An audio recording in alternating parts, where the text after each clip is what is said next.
Hello everyone, good morning. Welcome back to my channel my simple lifestyle. আশা করি তোমার সবাই ভালো আছে, আমার দুষ্টু মিষ্টি দাওরা। আর আমি তোমাদের দুষ্টু মিষ্টি বৌদি তোমাদের সামনে হাজির হয়ে গেছি আজকে নতুন একটা ব্লগ নিয়ে। নতুন একটা দেখো, আশা করি তোমাদের মনের মতন হতে চলেছে, ঠিক আছে? আর মনের মতন না হলে তখন বলো যে বৌদি তুমি রোজই বলো মনের মতন হয় না, মনের মতন হয় না। আজকে কিন্তু একদম ফাটাফাটি মনের মতন ব্লগ, তোমরা যেরকম চেয়েছিলে সেরকম। তো দেখো, যাই হোক, স্নান টান করে রেডি হয়ে গেছি। আর এদিকে রেডি হচ্ছি কারণ ছেলেকে আনতে যাব স্কুলে। আর তার আগে যাব ডাক্তারখানায়। আমার প্রচণ্ড ঠান্ডা লেগেছে অতিরিক্ত পরিমাণে। আর তোমরা তো জানোই আমার একটু ঠান্ডা বেশি লাগলেই আমার শ্বাসকষ্টের প্রবলেম হতে শুরু করে দেয়। তবু দেখো, মাথায় শ্যাম্পু করেছি। ভালো শ্যাম্পুটা করলে হয়তো অনেক সময় সর্দি টর্দি না বেশি লাগলে না মাথায় শ্যাম্পু করলে সর্দিটা বেরিয়ে যায়।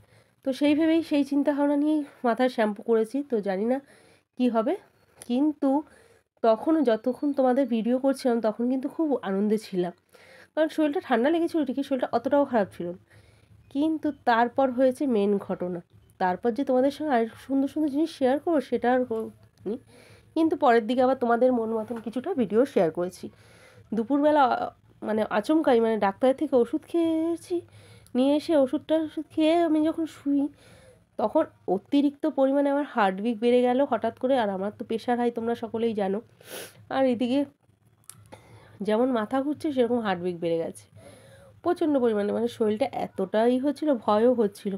যেহেতু ঘরে একা একা থাকি, তোমরা সকলেই জানো, দাদাভাই থাকে না, আমি একা বাচ্চা নিয়ে থাকি। তো প্রচণ্ড টেনশন হচ্ছিল প্রচণ্ড পরিমাণে, যে কি হচ্ছে হঠাৎ করে, যেন মনে হচ্ছে দমটম এতটা হার্টবিট বেড়ে গেছিলো যে মানে খুব কষ্ট হচ্ছিল, মানে বলে বোঝানোর মতন না সেই সময়কার জিনিসটা। তো যাই হোক, সেই মুহূর্তটা কাটিয়ে উঠেছিলাম কোনো রকমভাবে, অনেক কষ্ট করে। তো দেখো, এদিকে আমি রেডি হয়ে নিচ্ছি কারণ তাড়াহুড়ো করছি। ডাক্তারবাবু বলেছে যে তাড়াতাড়ি করে চলে এসো, নাহলে আবার বন্ধ করে দেবো। তো ভেবেছি চলো আগে ডাক্তার দেখিয়ে আসি, তারপর ছেলেকে আনতে যাবো, কারণ আজকে শনিবার। তো এটা হলো শনিবারের ভিডিও। তো এদিকে দেখো, তো রেডি হয়ে গেছি আমি। আর এখন আমি যাচ্ছি ডাক্তারখানায়, কারণ আমার ঠান্ডা লেগেছে প্রচুর। তোমাদের আগের দিনই বলেছি গতকাল যে আমার ঠান্ডা লেগেছে প্রচুর। তো ডাক্তার দেখিয়ে আসি, তারপর রান্না হবে। আর কি রান্না হবে সেটাও তোমাদের সঙ্গে শেয়ার করবো আজকে। তো চলো, দেখতেই পাচ্ছ গলার বুকের মধ্যে হড়হড় করছে। আবার না অক্সিজেন নিতে হয়, জানি না, ঠাকুরকে ডাকছি যেন না নিতে হয়। অক্সিজেন নিতে হলে না প্রচণ্ড কষ্ট হয়, বিশ্বাস করো। যারা অক্সিজেন নাও তারা জানো যে কতটা কষ্ট হয়। তো যাই, ডাক্তার চলে যাবে, রেডি হয়ে গেছি।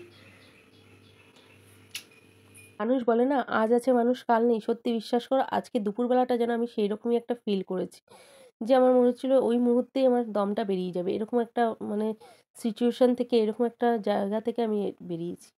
এই জন্যই হয়তো মানুষ বলে আজ আছি কাল নেই, তার কোনো গ্যারান্টি নেই। সত্যি কথা।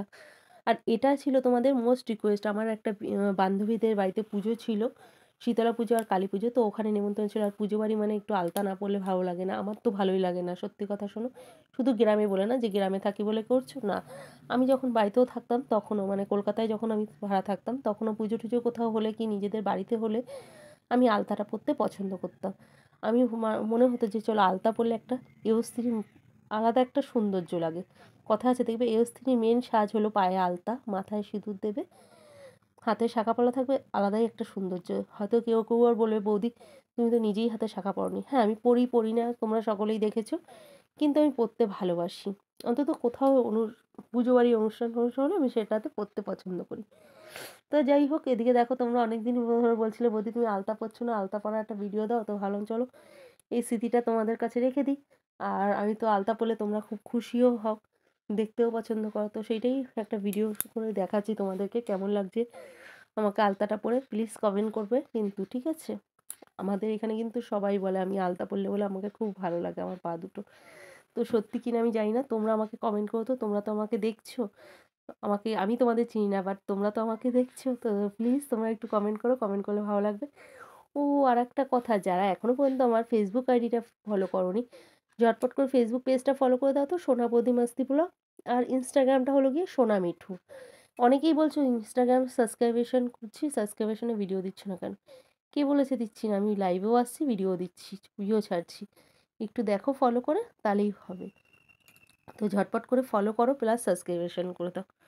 তো দেখো, তোমাদের সঙ্গে বকবক করতে করতে একটা পা কমপ্লিট হয়ে গেছে, ও আর একটা পা নিয়ে স্টার্ট করে দিয়েছি।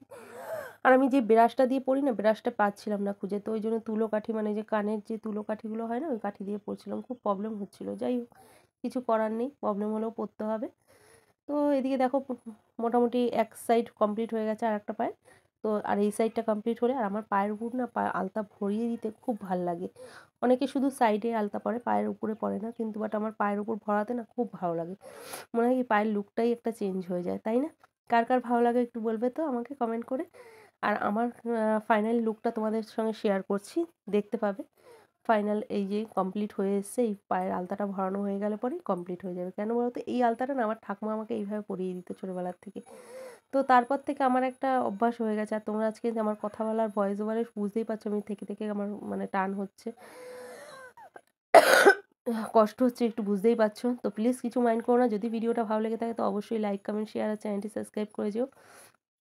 তো ফাইনালি আমার আলতা পরা কমপ্লিট, আর তোমাদের দেখাচ্ছি ফাইনাল লুকটা। এই হলো আমার পা। আর এই দেখতে পাচ্ছ পায়ের নুপুর পরেছি, পায়ের আঙুল চুটকি পরেছি। কেমন লাগছে আমাকে একটু প্লিজ কমেন্ট করতে কিন্তু কেউ কেউ ভুলবে না, ঠিক আছে?